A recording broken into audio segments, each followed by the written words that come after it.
Assalamualaikum warahmatullahi wabarakatuh. Hamdan katsiran kama amar. Alhamdulillah kita masih sehat hari ini. Salawat dan salam kita haturkan kepada Nabi kita Muhammad sallallahu alaihi wasallam. Allahumma shalli wa sallim wa barik alaihi. Kali ini teman-teman, Arbubi Channel akan membahas tentang kiat-kiat ya, atau langkah-langkah untuk memperoleh meninggal dalam keadaan husnul khatimah. Pasti husnul khatimah merupakan dambaan setiap orang-orang yang beriman ya, yang mengharapkan kematiannya dalam keadaan baik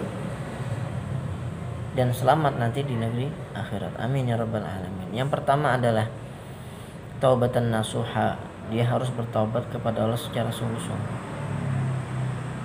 Video saya sebelumnya ada bahasan tentang taubatan nasuha itu sendiri, bagaimana langkah-langkahnya ya. Dan Allah Subhanahu wa taala berfirman di dalam Al-Qur'an, "Tubu ilallahi jami'an ayyuhal mu'minun la'allakum tuflihun." Bertaubatlah kita semua kepada Allah agar kita beruntung. Oleh karena itu, orang yang bertaubat sebenarnya dia adalah orang yang sukses, orang yang berbahagia menuju kemenangan. Kemudian orang yang beriman itu apabila ingin meninggal dalam keadaan husnul khatimah, dia harus meninggalkan perkara-perkara baik itu perbuatan atau perkataan yang sia-sia ya. Alladzina hum 'anil lagwi mu'ridun. Orang-orang beriman itu akan meninggalkan perkara-perkara yang tidak bermanfaat bagi dirinya ya. Tertawa, terbahak-bahak, terlalu lama bersenang-senang sehingga lupa diri, lupa ingat kepada Allah, lalai dia dari ingatan kepada Allah. Itu akan dihindari oleh orang-orang yang kuat ingatannya akan kematian. Karena Imam Ghazali mengatakan mautun nasi fi 'adatihim. Manusia itu diwafatkan oleh Allah sesuai dengan kebiasaannya.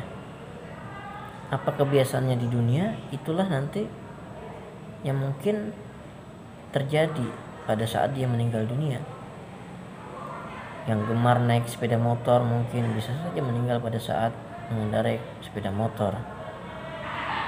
Dan kebiasaan orang-orang beriman itu yaitu berzikir, sholat, insya Allah nanti dia akan wafat dalam keadaan yang indah seperti itu, insya Allah. Kemudian yang ketiga adalah apabila ingin meninggal dalam keadaan husnul khatimah, berbaktilah kepada kedua orang tua. Wa qadara rabbuka alla ta'budu illa iyyahu wa bil walidaini ihsana. Setelah Allah memerintahkan kita untuk menyembah kepada Allah, taat kepada Rasulullah, kemudian kita diperintahkan oleh Allah lagi untuk berbakti kepada kedua orang tua kita. Jangan sekali-sekali kita menyakiti perasaan kedua orang tua kita, karena beliau adalah merupakan makhluk Allah yang paling besar jasanya setelah Rasulullah Shallallahu Alaihi Wasallam. Ya. Dulu ada cerita Alqamah, sahabat Rasulullah Shallallahu Alaihi Wasallam. Alqamah ini seorang abid, ahli ibadah. Tetapi sayang ketika dia menikah, dia punya istri, dia meninggalkan ibunya. Dia telantarkan ibunya yang sudah menjadi janda. Akhirnya ketika Alqamah ingin meninggal dunia, dia sulit dalam menghadapi sakaratul maut. Sakit sekali penderitaannya. Kemudian berita ini terdengar oleh Rasulullah Shallallahu Alaihi Wasallam. Kemudian Rasulullah datang dan bertanya, adakah orang ini punya keluarga atau orang tua? Kata sahabat yang lain, ya ada ya Rasul. Kalau begitu temui. Setelah ditemui, ternyata jawaban orang tuanya adalah dia tidak menganggap lagi si Alqamah sebagai seorang anak, karena dia durhakanya luar biasa kepada ibunya. Mendengar jawaban ini, Rasulullah kemudian mengambil inisiatif. Inisiatifnya bukan untuk mengancam, bukan untuk sungguh-sungguh melakukan. Ini hanya merupakan trik Rasulullah agar menyentuh hati seorang ibu. Walau bagaimanapun juga teman-temannya, seorang ibu tetaplah seorang ibu yang sayangnya luar biasa kepada anaknya. Kemudian sang ibu bertanya, ketika Rasulullah menyuruh para sahabat untuk mengumpulkan kayu bakar, teman-teman. Kayu bakar dikumpulkan, kata Rasulullah, letakkan tubuh Alqamah di atas tumpukan kayu bakar itu. Terkejutlah sang ibu dan bertanya, ya Rasulullah, ada apa dengan kayu bakar ini? Kata Rasul, kita bakar saja Alqamah daripada dia terus menerus menderita seperti ini. Lalu sang ibu tersentuh hatinya dan berkata, tidak ya Rasulullah, demi Allah, dia anakku, aku yang membesarkannya, aku yang mengandungnya, aku yang melahirkannya. Aku ridha, aku maafkan semua kesalahan-kesalahannya yang lalu. Subhanallah. Dan akhirnya Alqamah ditalkin oleh Rasulullah SAW, la ilaha illallah, dan beliau pun wafat. Alqamah tadi. Itu kiat meninggal husnul khatimah yang ketiga. Yang keempat adalah segeralah lunasi hutang. Bersegeralah melunasi hutang, jangan ditunda-tunda lagi. Ya. Rasulullah bahkan sempat menunda sholat mayit ketika ada jenazah atau mayat yang ketika ditanya ada orang ini punya hutang, ada, kata para sahabat.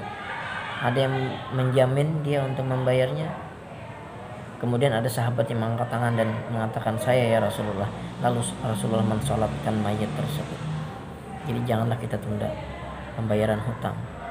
Dan kalau bisa jauhilah hutang, hindari hutang. Tidak perlu berhutang untuk hal-hal yang sifatnya hanya untuk poya-poya, kecuali kebutuhan. Kalaupun terdesak, ya ada jaminan bagi kita untuk membayarnya. Kemudian barang siapa yang ingin meninggal dalam keadaan husnul khatimah, perbanyaklah zikir. Ya. Karena kita akan dimatikan oleh Allah sesuai dengan kebiasaan kita.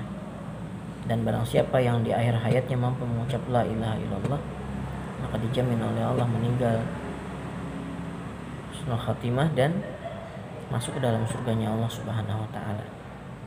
Ya. Tetapi jangan sampai kita beranggapan bahwa begini, nanti saja ketika hendak mati baru kita mengucap kalimat itu. Tidak semudah itu, teman-teman, ya. Apa yang kita ucapkan, apa yang selalu kita ingat, siapa yang sering kita sebut, apa yang kita cintai, itulah nanti kalimat yang sering akan kita ucapkan ketika kita mendekati kematian kita. Kalau kita senang menyebut nama Allah, insya Allah wafat dalam keadaan menyebut nama Allah Subhanahu wa ta'ala. Kalau ketika hidupnya hanya pikirannya duit, bisa saja nanti ketika meninggal dunia hanya itu yang dipikirkan. Na'udzubillahi summa na'udzubillah. Itulah tadi teman-teman beberapa tips atau kiat dalam meninggal husnul khatimah. Semoga kita semua diwafatkan dalam keadaan baik. Amin ya rabbal alamin. Akhir kata, wassalamualaikum warahmatullahi wabarakatuh.